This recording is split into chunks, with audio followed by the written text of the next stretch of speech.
Assalamualaikum warahmatullahi wabarakatuh.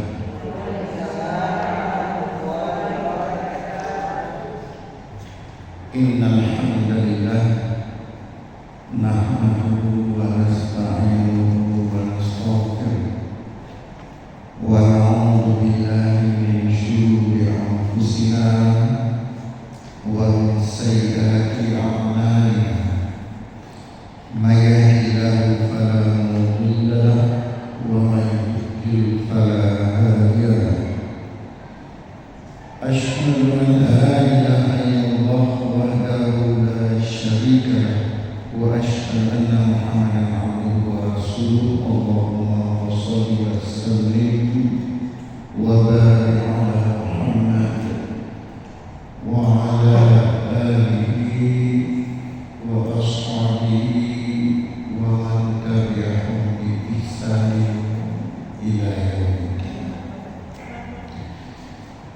ibu-ibu yang dimuliakan oleh Allah Subhanahu wa Ta'ala, kita awali pengajian kita ini dengan sebuah hadis yang sahih dari sahabat Ibnu Umar, radhiyallahu anhu,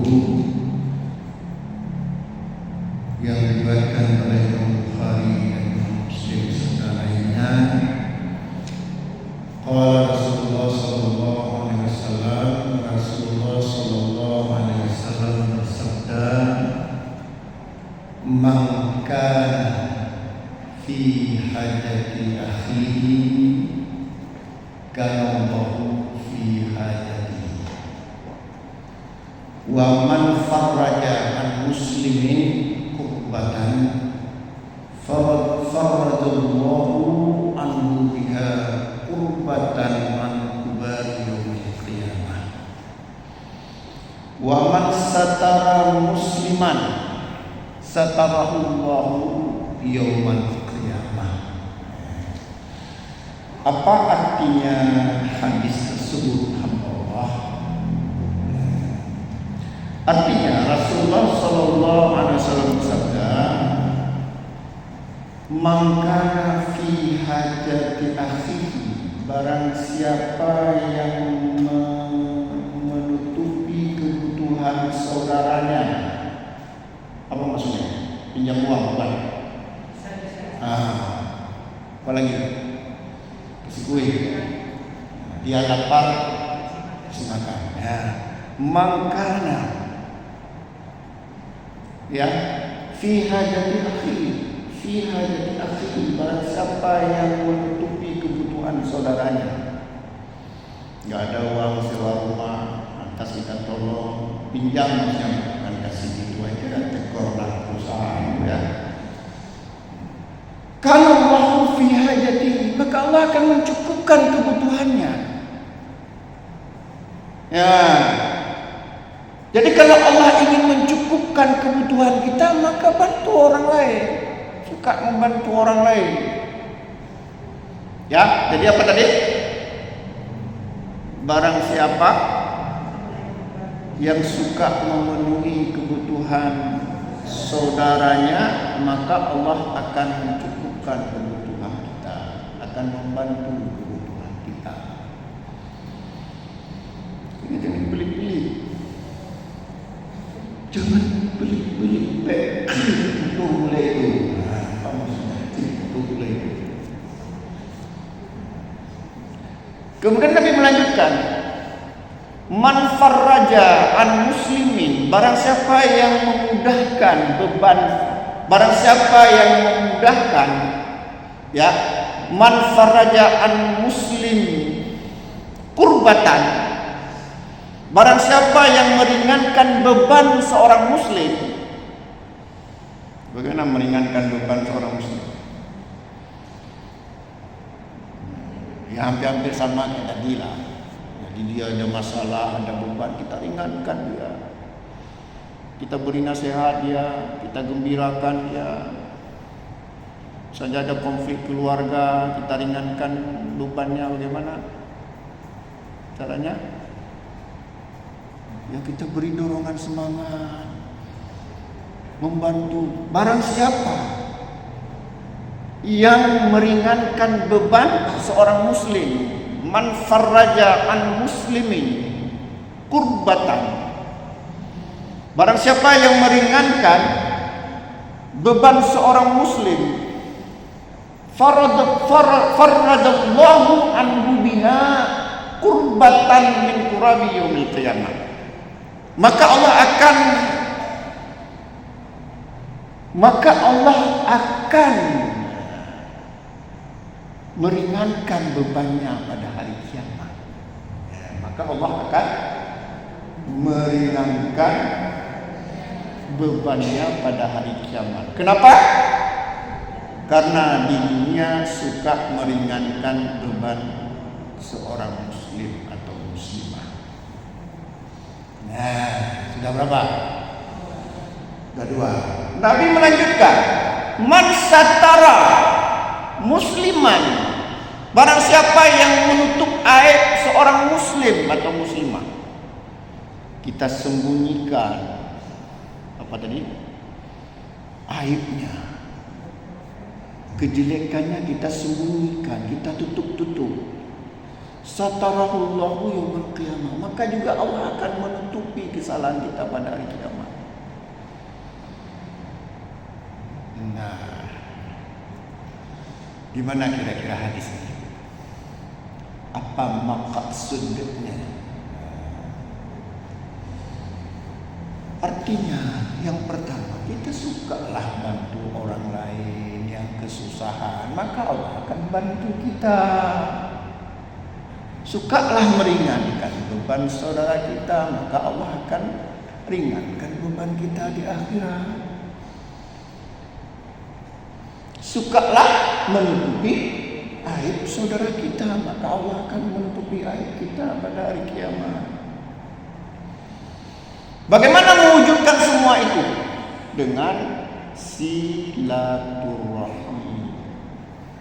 Dengan cara kita bersilaturahmi. Kalau enggak silaturahmi, mana tahu kita kesusahan saudara kita. Maka sering-sering bersilaturahim. Nah, jadi tahu kita ternyata ibu ini sedang dikejar-kejar pemilik rumah karena belum bayar sewa rumah misalnya. Oh, rupanya ibu ini sedang konflik dengan suaminya. Suaminya nggak pulang-pulang, kemana kok? Ke istri muda. Oh, rupanya ibu ini sedang kesusahan, sedang sakit keras. Nah, dari mana kita ketahui itu semuanya? Dengan silaturahmi. Makanya Nabi mengatakan, man ahabba ayyubsatalahu fi rizqihi wa yusalahu fi atharihi falyasil rahimahu. Barang siapa yang ingin ayyubsatalahu fi rizqihi, barang siapa yang ingin diluaskan rezekinya, wa yusa'alahu fi athari, dan dipanjangkan umurnya, falyasil rahimahu, maka hendaklah sering-sering bersilaturahim. Jadi dengan sering-sering kita bersilaturahim, pertama apa tadi? Banyak rezeki kita. Yang tadinya nggak ada uang sewa rumah, sudah dibantu oleh saudara kita. Tapi hutang ya, kasih gitu aja enak kali.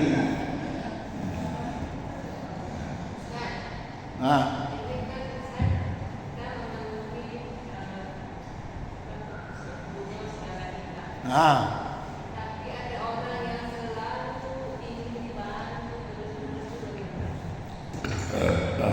Sampai sesak saya dengar pertanyaannya. Anda memang kayak gitu, maunya kita buat terus, maunya ini jangan usah manja. Itu orang malas. Karena Allah mengatakan innallaha la yughayyiru biqaumin hatta yughayyiru ma bi anfusihim. Allah tidak akan merubah nasib suatu kaum kalau kaum itu tidak mau merubah dirinya sendiri. Sekali dua kali boleh kita bantu dia untuk modal misalnya. Tapi dia sendiri nggak mau berusaha, hanya minta saya pinjam uang. Hobinya pinjam uang, tapi nggak hobi mengembalikan. Lain lagi penyakit.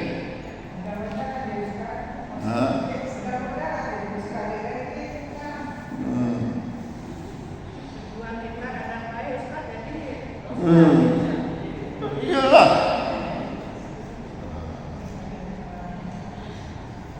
Ya, jadi juga lihat-lihat. Pertolongan yang paling baik adalah, kan tadi Nabi mengatakan ya, mangkana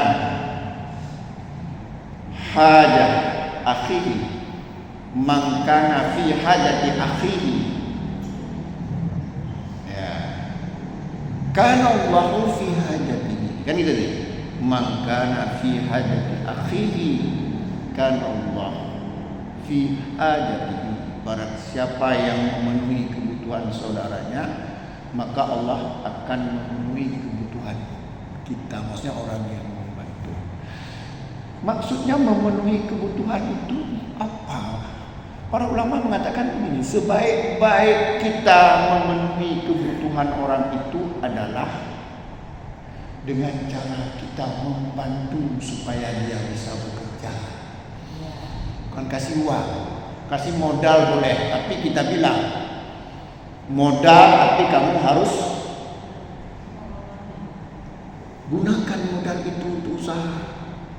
Maka sebaiknya kita kasih pancing, kan sering orang bilang lebih bagus kita kasih pancing daripada kita kasih ikan. Betul kan?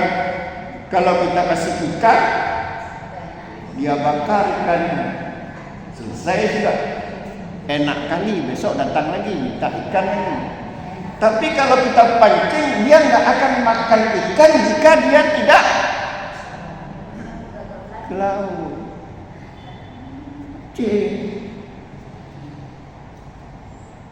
Itu kan memenuhi kebutuhannya. Ya,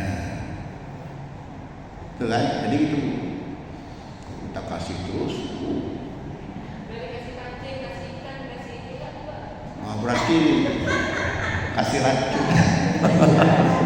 Wah, ya ini emang orang yang memang nggak malas ya, malas. Orang malas susah. Padahal Allah telah berfirman, wa ma min dabbatin fil ardi illa 'ala Allahi rizquha. Tidak ada satu makhluk pun di muka bumi melainkan Allah jamin rezekinya. Tapi kenapa orang ini nggak ada rezekinya? Karena malas. Inna Allah la yughayyiru ma biqaumin hatta yughayyiru ma bi anfusihim. Allah tidak akan merubah nasib satu kaum kalau kaum itu tidak mau merubah dirinya sendiri. Kalau mau kaya, berusaha untuk kaya. Gitu.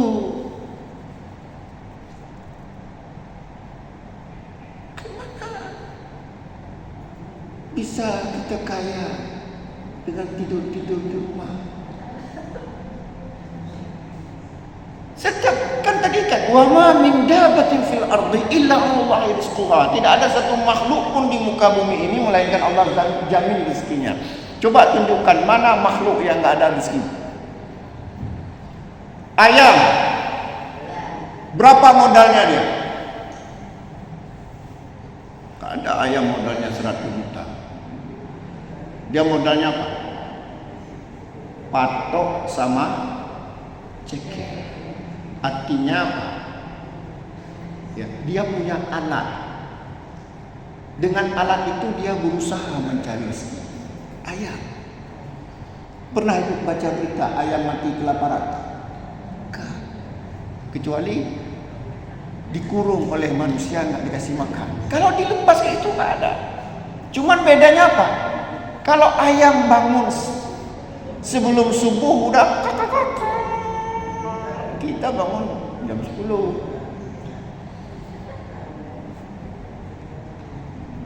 Allah jamin seluruh rezekinya, apalagi manusia. Cuman Allah tidak akan memberikan rezeki jika kita tidak mau berusaha. Jadi begini Bunda. Jadi sebagaimana sudah pernah saya jelaskan, Allah memberikan rezeki kita dengan dua cara. Dengan dua cara. Yang pertama dengan ikhtiar. Yang pertama dengan apa? Ikhtiar. Yang kedua dengan anugerah. Coba ulang. Pertama dengan ikhtiar. Contohnya apa dengan ikhtiar? Ya kerja, dagang, ikhtiar. Yang kedua dengan anugerah apa? Kita nggak kerja, tiba-tiba udah kasih orang kasih apa? Orang antar beli ke rumah. Contoh gini. Ya. Ada dua orang bertengkar. Katakanlah si A dengan si B. Udah pernah saya cerita belum? Anggap aja belum ya. Ada dua orang. Satu si A, satu si B. Si A Aminah, B Budiman. Nah, cocok lah, masa perempuan sama laki-laki. Amin dengan Budiman. Si Amin bilang, rezeki itu harus ikhtiar. Kalau nggak ikhtiar nggak ada rezeki. Kata siapa? Apa kata si Amin? Rezeki itu harus usaha, ikhtiar. Kalau nggak ikhtiar, nggak ada rezeki. Kata siapa? Si Amin. Amin mana? Iya.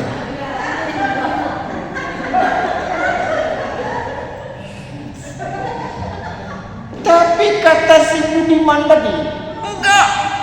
Rezeki itu enggak perlu usaha. Kalau Allah kehendaki ya datang rezeki. Berdawa. Hampir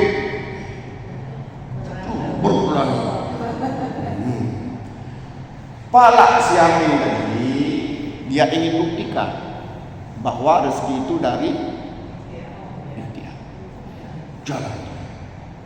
Basuh sama si Ajo. Si Ajo itu apa? Siapa? Ajo Bidin bukan? Itu Presiden Amerika Serikat. Maka Presiden Amerika itu orang Padang. Si Ajo Bidin. Jumpa si Ajo sedang jual sate. Datang si Amin sama si Ajo. Assalamualaikum Jo. Salam. Ajo, ambil cuci piring dulu. Tapi untuk ambil dulu bungkus sate. Deal. Nah, kata si Ajo apa? Oke. Dia cuci lah. Mengkilat. Setelah selesai dikasihlah 2 bungkus sate. Senang kali dia pergi ke Budiman. Lihat Budiman, saya dapat 2 bungkus sate. Nah, sekarang saya kasih kamu 1, saya 1. Saya kasih 1, kamu 1 bungkus, saya 1 bungkus. Nah, dari mana ini dapat sate 2 bungkus ini? Hasil dari ikhtiar. Maka rezeki itu gak akan datang kecuali dari ikhtiar. Kata siapa? Si Budiman senyum. Iya, sate yang kamu makan dari ikhtiar sendiri. Sate yang saya makan ini dari mana? Saya nggak ada ikhtiar.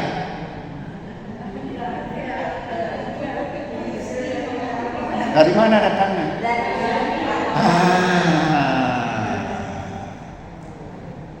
Bahkan dibilang si Budiman nggak berpikir saya makan sate hari ini. Tiba-tiba sudah ada.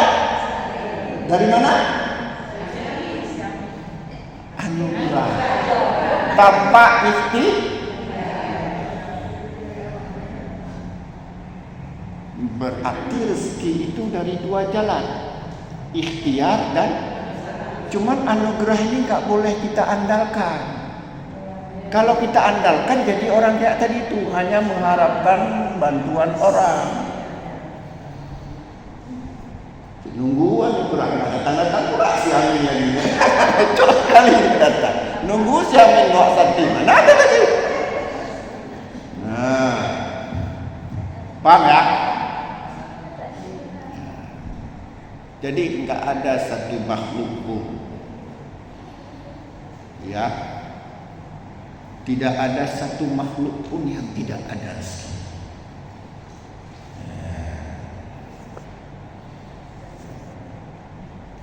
Ya.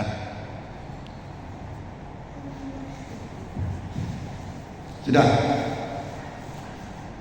Kalau begitu, ya, bahwa rezeki itu kadang-kadang betul datang dari anugerah. Nah, sekarang pertanyaannya, dari mana? Bagaimana Allah memberikan anugerah kepada kita? Dengan hadis yang pertama tadi. Apa hadis yang pertama tadi? Rasulullah Sallallahu Alaihi Wasallam bersabda, "Man kana fi hajati akhihi, kana Allah fi hajatihi." Barang siapa yang mencukupkan kebutuhan saudaranya, maka Allah akan berikan kecukupan pada dia. Itu diantaranya suka membantu orang lain ketika kita suatu saat sangat butuh bantuan dan tidak mungkin kita berikhtiar, tiba-tiba Allah tolong kita. Contoh, nggak mungkin kita berikhtiar begini, tiba-tiba kita habis sewa rumah, berapa sewa rumah sekarang? Enggak, itu rumah sederhana, mewah sedikit. Berapa? 15 juta. Habis sewa rumah, tiba-tiba usahanya bangkrut, nggak sanggup sewa lagi. Tapi ketika kaya dia suka membantu orang. Ketika kaya suka membantu orang. Tapi tiba-tiba bangkrut, nggak sanggup lagi sewa rumah. Berapa tadi? Tiba-tiba Allah bantu. Contoh nyata, ada satu orang ustadz di Jakarta. Berapa sewa rumah di Jakarta, Bu? Satu tahun berapa? Kira-kira berapa? Karena saya lihat wajah-wajah Betawi ini. Berapa? Katakanlah 30 juta. 30 juta. Jadi ustadz ini nggak sanggup sewa lagi. Dia orangnya sangat pemurah, suka bantu orang. Tapi dia pada suatu saat habis sewa rumahnya nggak sanggup lagi. Dia pinjamlah mobil orang untuk ngangkat barangnya ke sebuah tempat organisasi. Ketika di jalan ketemu dengan seseorang. Ustadz, kenapa bawa barang mau pindah kemana? Enggak, mau taruh barang di sana. Kenapa? Sudah habis sewa rumah, enggak sanggup lagi sewa rumah.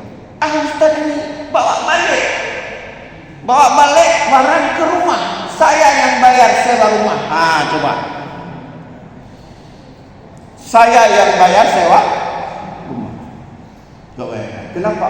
Kenapa orang yang membantu dia? Allah menggerakkan hatinya karena dia suka memenuhi kebutuhan orang lain. Inilah kemudian maksud di antara tafsir para ulama ahli tafsir tentang ayat wa may yattaqillaha yaj'al lahu makhraja. Barang siapa yang bertakwa kepada Allah, maka Allah akan berikan solusi ketika orang itu punya masalah. Makhraja itu jalan keluar atau solusi.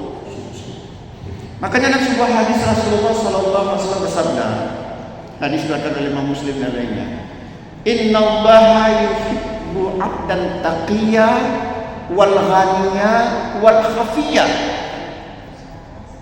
Sesungguhnya Allah sangat mencintai hambanya yang bertakwa, kaya tapi sederhana. Bertakwa, kaya tapi sederhana. Dengan kekayaannya, dengan ketakwaannya dia suka membantu orang lain. Maka Rasulullah sallallahu alaihi wasallam bersabda dalam hadis tadi apa? Man kana fi hajati akhihi kana Allah fi hajatihi. Barang siapa yang memenuhi kebutuhan saudara, maka Allah akan mencukupkan. Kita nggak bisa hidup sendiri. Sehebat apapun kita pasti butuh orang lain. Ya, kita nggak bisa hidup sendiri. Maka cara kita butuh orang lain, cara kita berhubungan dengan orang lain dengan silaturahmi.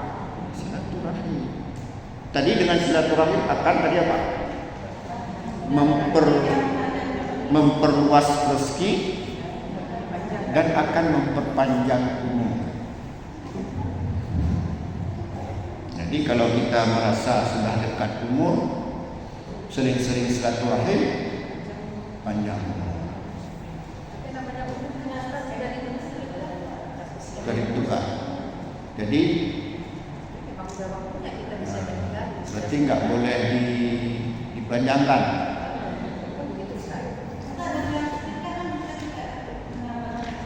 Apanya?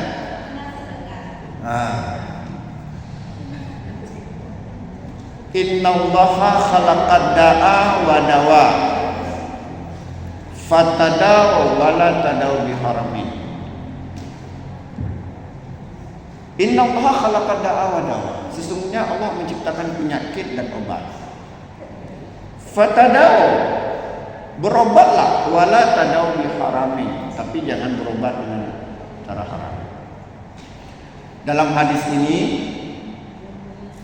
Allah menyuruh kita berobat. Ibu-ibu sakit misalnya, nggak usah berulah. Ada orang sakit ya, sakit parah kali, sesak nafas. Lantas dia nggak mau berobat, apa yang terjadi?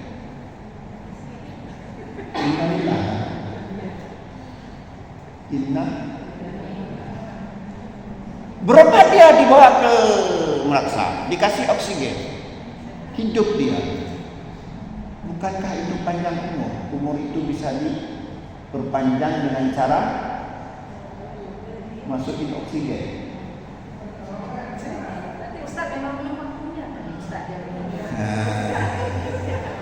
Demikian juga dengan silaturahim memperpanjang umur. Lantas apa maksudnya ayat tadi? Nah, ini perlu saya jelaskan ya. Allah berfirman, fa idza jaa ajaluhum la yastakhiruna sa'atan wa la yastaqdimun. Kan itu ayatnya. Apabila telah datang ajal, maka tidak bisa diakhirkan, tidak bisa dipercepat sedikit pun. Fa idza jaa ajaluhum la yastakhiruna sa'atan wa la yastaqdimun. Apabila telah datang ajal, la yastakhiruna sa'atan wa la yastaqdimun, tidak bisa diakhirkan, tidak bisa dipercepat sedikit pun. Lantas apa bertentangan dengan hadis tadi? Begini Bu, ayat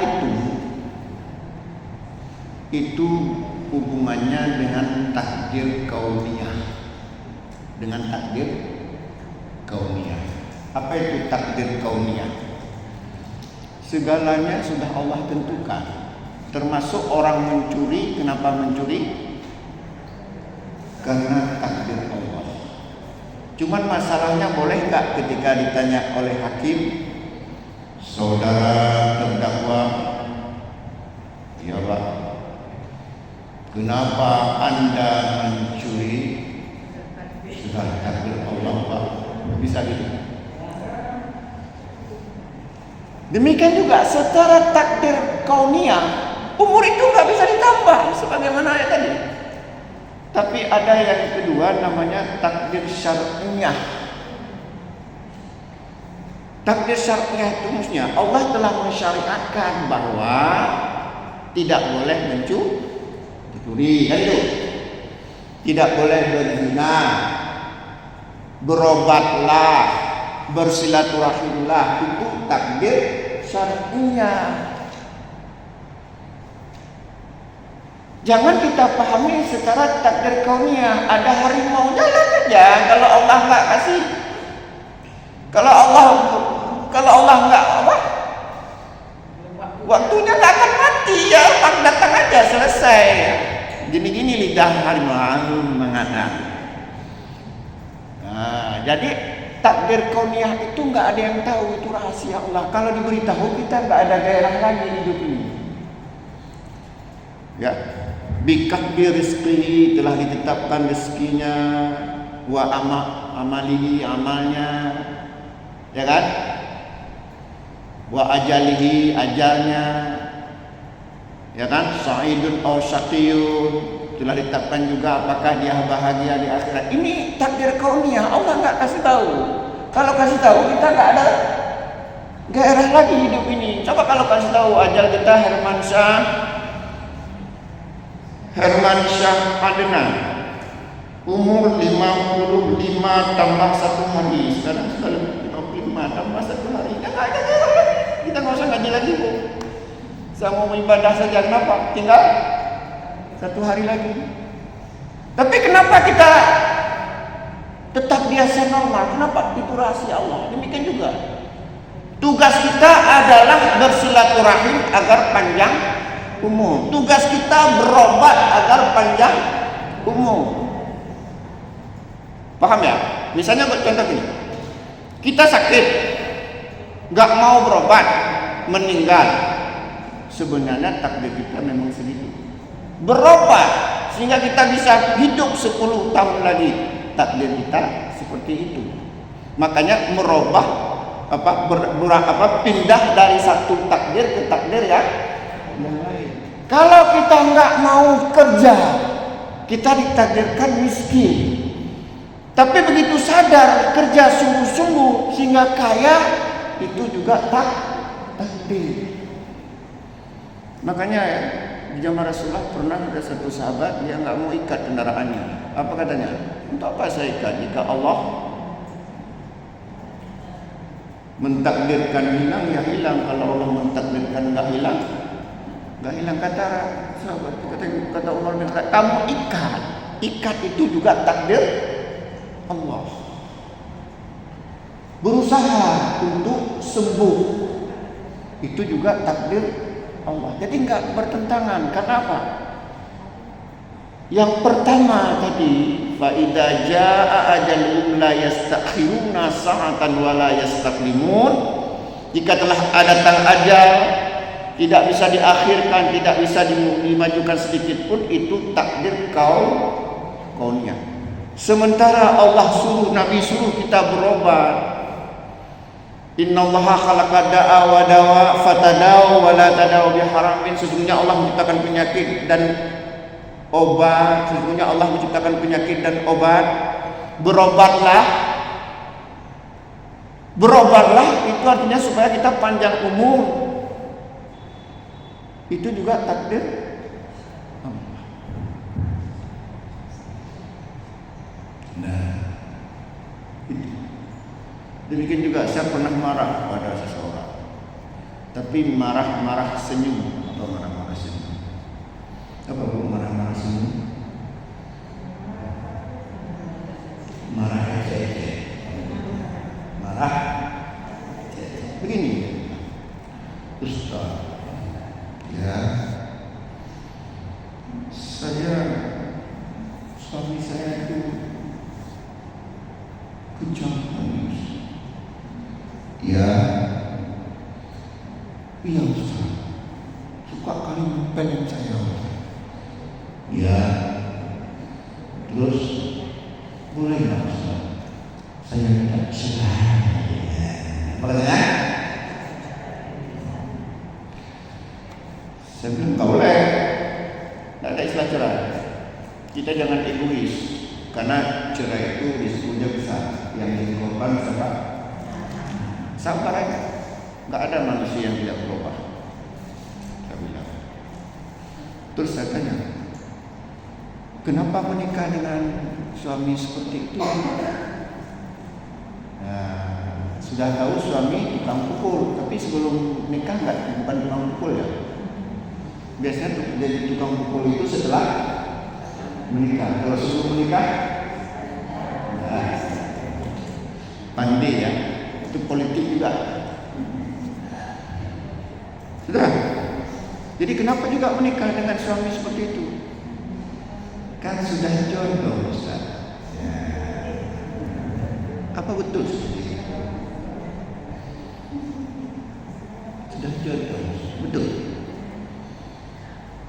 Sudah jodoh betul, tapi takdir kaunia.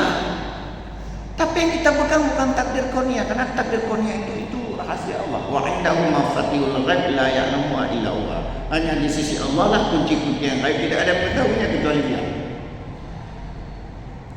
Karena Nabi mengatakan, "Idza atakum man tarduna dinahu wa khuluquhu fasawwijuhu illa takun fitnatun fil ardi wa fasadun kabir." Kabarnya, "Idza atakum man tarduna dinahu wa khuluquhu fasawwijuhu." Jika datang melamar anak perempuanmu, orang yang bagus agama dan akhlaknya, maka terima.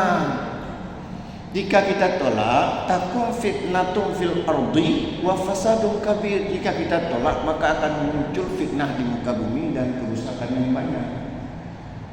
Jadi, kalau kita hayati hadis ini, Nabi menyuruh kita mencari jodoh yang baik. Artinya Nabi melarang kita menerima jodoh orang jahat. Nabi melarang menikah kita dengan orang jahat. Nabi menyuruh kita menikah dengan orang baik. Lantas kita menikah dengan orang jahat, kita salahkan jodoh. Salah siapa? Salah cinta. Maka enggak boleh cinta-cintaan dulu, itu membuat gelap mata. Pacaran itu membuat gelap mata, apalagi pacaran itu sendiri sudah salah. Orang mana aja kalau udah pacaran? Sudah jatuh